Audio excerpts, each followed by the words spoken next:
In this video, I'm gonna show you an aggressive opening for black that you can use to play against the Italian opening and defeat it easily. So let's get started. So after e4, e5, knight f3, knight c6, bishop c4, you don't go for the standard knight f6 or bishop to c5. Instead you go for knight to d4, the Blackburne Shilling Gambit, giving away this pawn.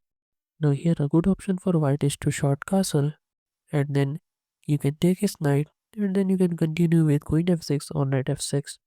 But here, capturing this pawn is the most natural response, threatening a fork on f7.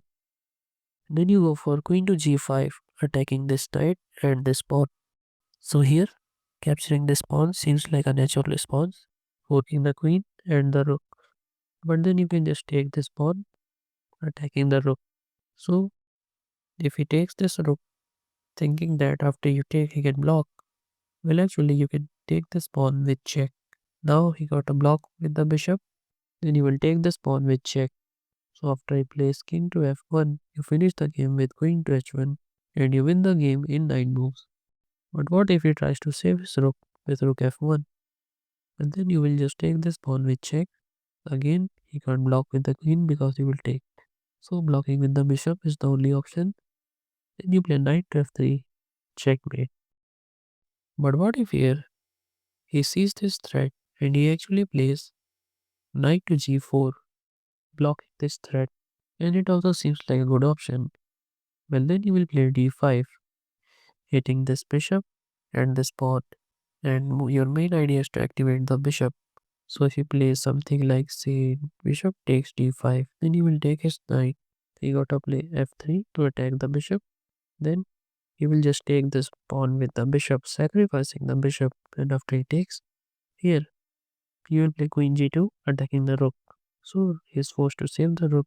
Then you play bishop e7, threatening to play bishop to h4 check. So after something like say bishop to c4, you can just give him a check and it's a checkmate.